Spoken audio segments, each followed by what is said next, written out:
Sorotan lainnya, saudara, sejumlah warga Taman Villa Meruya melaksanakan aksi protes saat peletakan batu pertama pembangunan Masjid At-Tabayun oleh Gubernur DKI Jakarta Anies Baswedan. Warga protes karena masjid tersebut diduga dibangun di atas lahan ruang terbuka hijau.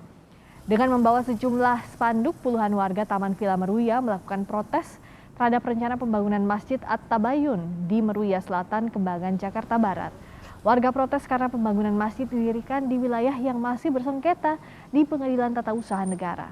Warga kembali menekankan yang menjadi permasalahan adalah masjid tersebut diduga dibangun di atas lahan yang seharusnya menjadi ruang terbuka hijau. Lahan yang dimaksud adalah RTH, ruang terbuka hijau. Ya, memang saat ini lahan tersebut digunakan untuk sebagian untuk ruang RW dan kegiatan warga.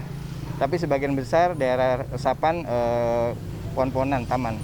Dan di lain pihak juga masalah developer yang sudah menyediakan untuk rumah ibadah yang disebut Sarana Suka Ibadah SSI, di mana jaraknya 250 meter dari lokasi. Ya.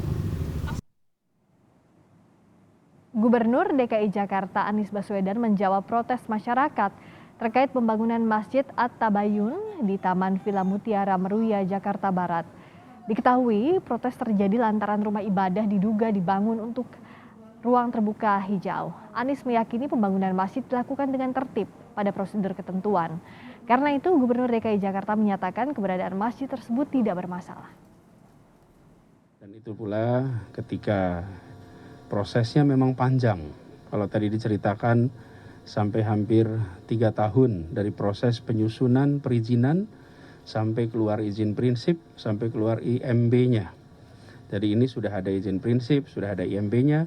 Dasarnya apa? Keputusan rekomendasi dari Forum Kerukunan Umat Beragama, FKUB.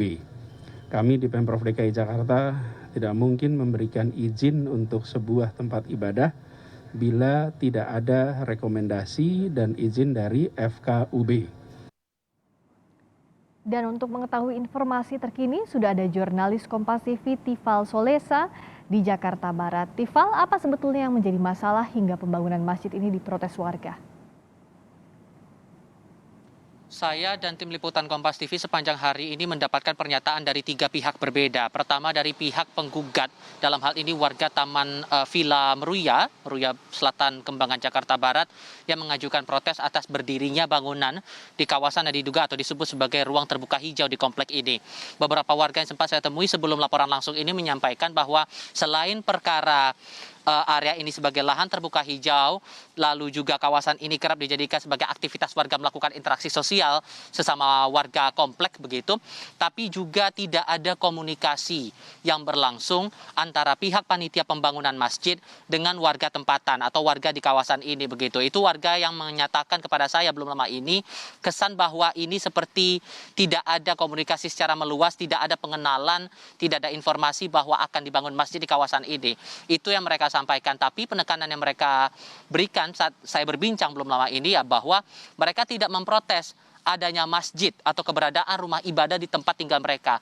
Mereka hanya memprotes prosedur dari berdirinya bangunan di area yang disebut sebagai ruang terbuka hijau atau RTH. Ditambah lagi mereka beralasan bahwa sebetulnya untuk warga di kawasan Taman Villa Meruya ini sudah punya kawasan khusus yang didirikan atau diperuntukkan untuk pendirian sejumlah rumah ibadah, tidak hanya masjid. Jaraknya itu kira-kira 250 meter dari komplek ini begitu. Nah, disitulah kemudian akan didirikan rumah ibadah, tidak hanya masjid di situ.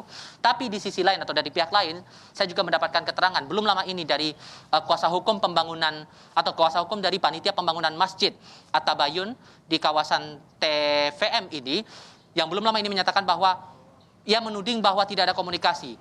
Sebelum ia mengatakan bahwa Muhammad Fayad namanya, begitu kuasa hukum dari panitia tersebut, mengatakan bahwa sebelum SK keluar dari gubernur untuk pendirian rumah ibadah ini di sini di tahun 2020 lalu, komunikasi sudah dilakukan sejak 2019 dan tidak benar bahwa semua proses berjalan tertutup. Komunikasi atau pengenalan informasi kepada masyarakat terutama warga di kawasan kompleks ini sudah dilakukan oleh panitia penyelenggara dan tidak ada hal yang dilanggar sesuai dengan prosedur. Itu penekanan disampaikan dari pihak panitia pembangunan masjid ini sendiri. Belum lagi area lahan ini yang disebut seluas 1.000 lebih 1.000 meter persegi lebih begitu, yang digunakan untuk kawasan masjid hanya 400 meternya saja. Itu penekanan yang disampaikan oleh Muhammad Fayad selaku kuasa hukum dari panitia pembangunan masjid. Nah, terkait dengan hal ini, Gubernur DKI Jakarta Anies Baswedan juga sudah menyampaikan bahwa tidak ada hal yang dilanggar dari proses pembangunan masjid di kawasan ini. Karena ditambah lagi ada rekomendasi yang dikeluarkan oleh Forum Kerukunan Umat Beragama atau FKUB untuk pendirian masjid di kawasan ini. Nah, berkenaan dengan sengketa lahan atau sengketa dari pembangunan rumah ibadah di tempat ini, warga yang menggugat sudah melayangkan gugatan ke Pengadilan Tata Usaha Negara atau PT UN Jakarta, dan kabarnya akan ada hasil dari gugatan tersebut pada tanggal 30 Agustus mendatang. Nah, mereka juga memprotes hal itu. Saat gugatan belum keluar dari warga yang menggugat kepada PT UN, peletakan batu pertama sudah dilakukan pada hari ini, tepatnya pada siang tadi begitu, bertepatan menuju ke ibadah sholat fardu Jumat berjamaah. Nah, harapannya kemudian ada titik terang dari masalah sengketa lahan ini, dan kita tunggu bersama bagaimana hasil dari PT UN ini. Friska. Tifal Salesa langsung dari Meruya, Jakarta Barat.